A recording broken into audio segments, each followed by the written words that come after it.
Hello, this is Victor at RestoreYourMercedes.com, and this video is for John in Georgia, and this is the CL500 215 chassis PSE pump, door locking pump and soft close assist pump and all that good stuff.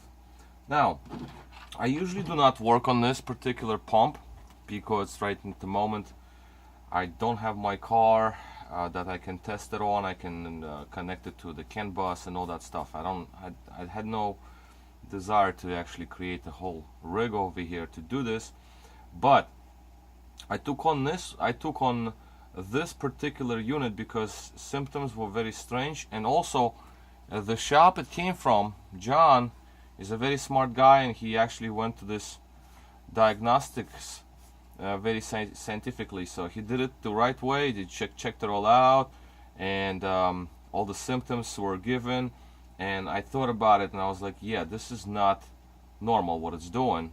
It's not ordinary problem.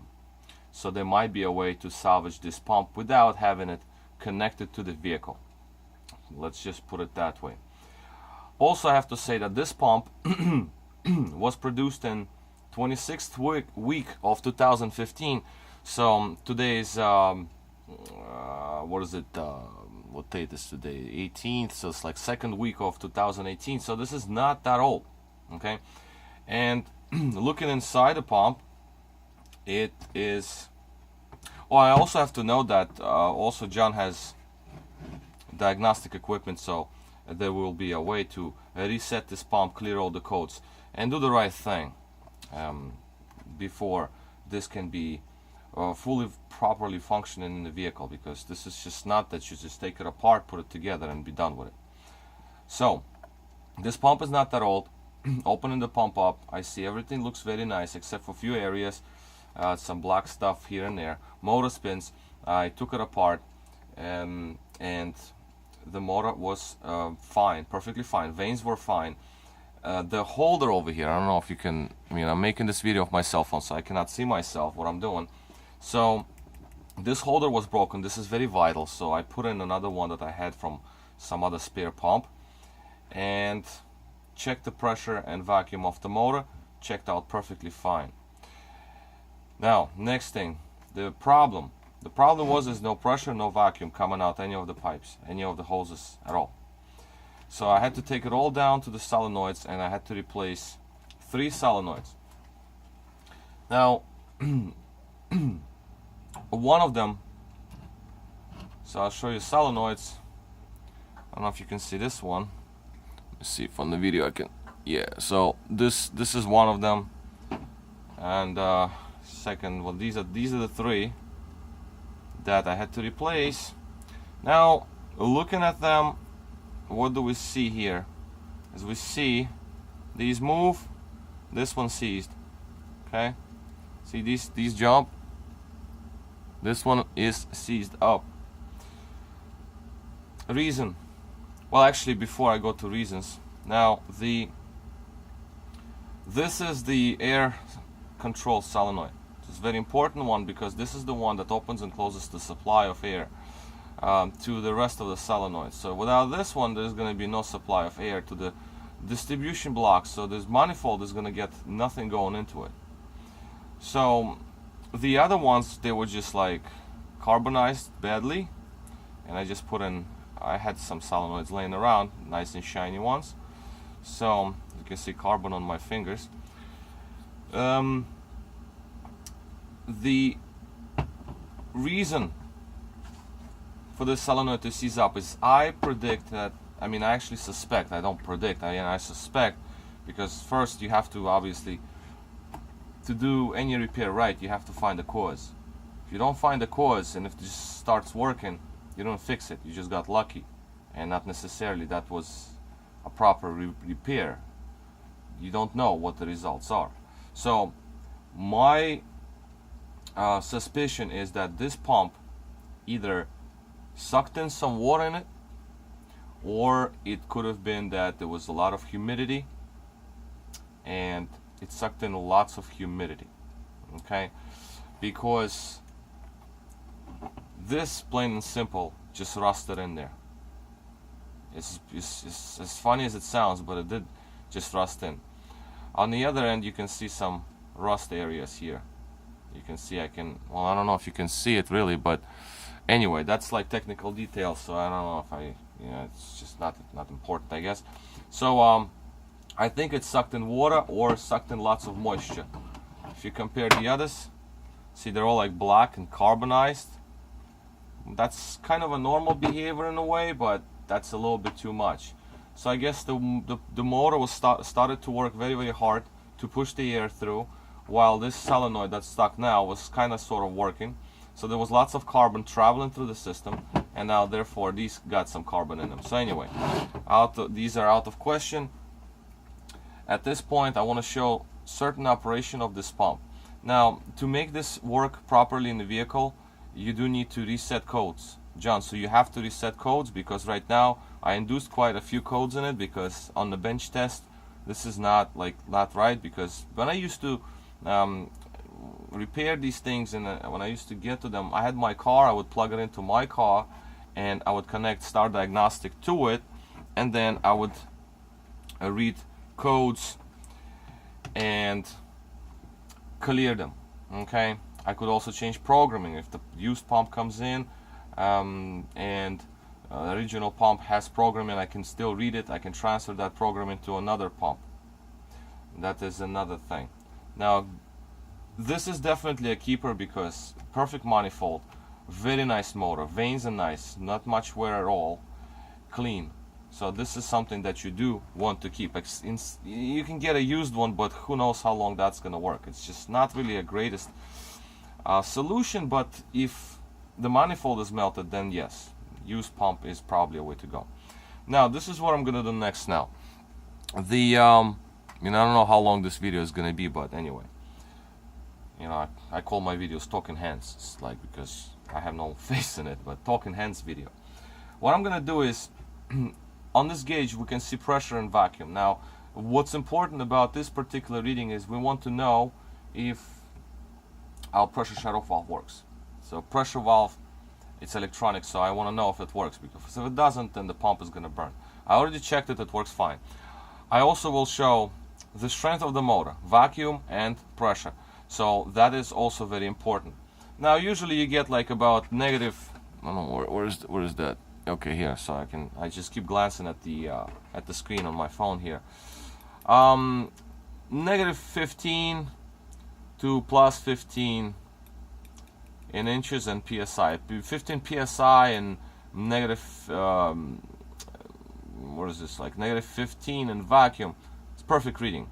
In bars, it's like 0.7 bar and 1 bar around there is perfect.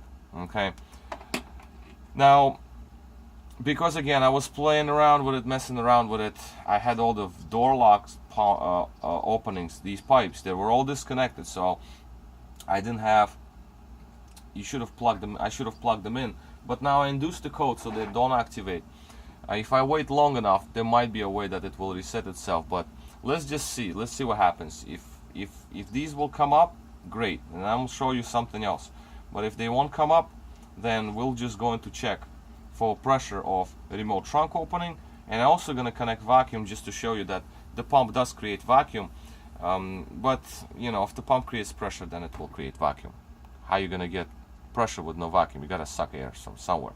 You can just push it. This particular pump, this particular motor spins only one direction. So as the earlier ones, they spun in both directions. Vacuum for one, pressure on the other. Now this pump is smaller pump, because it has solenoid valves, the air inlet valves. They just switch the pressure to well, anyway, long story short, let's just get to it, because this video is going to be inner workings of the pump. Is just yeah, it's just too much to talk about. I mean, so let's just do this. Let's just wait. First, I just put power on. I'll just wait to see if we'll activate the door locks. Now, every time you plug in the pump, there will be some vacuum to door locking to the doors, and the reason for that is you want to bring soft close mechanisms back into their natural open position, and so they're ready to soft close the door, pull the door in.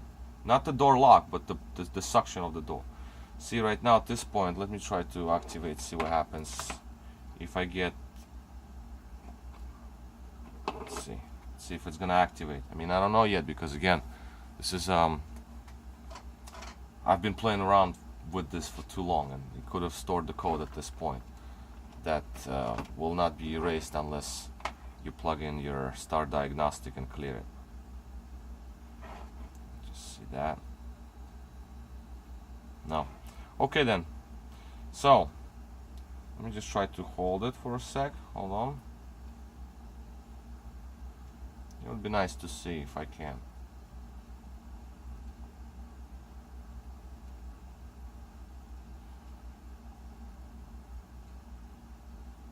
If I may, actually.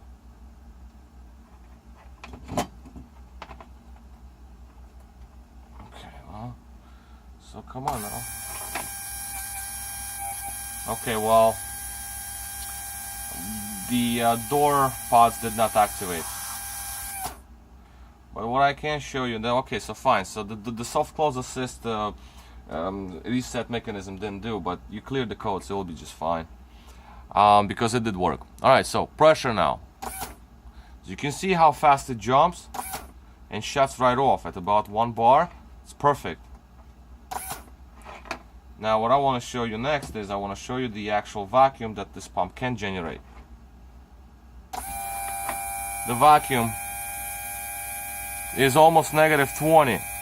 This is crazy vacuum, very strong. And pressure, see the pressure, there's that electronic switch. So let me just activate it once more. So it runs, if I'm gonna see, the pressure jumps up to about 15 PSI and shuts right off. It probably goes even over, but because it's such a quick change, then obviously we cannot monitor it. The vacuum I'm checking from the filter line, the filter supply line. So this is how much air it's pulling into it. So as you can see, it's just really crazy vacuum.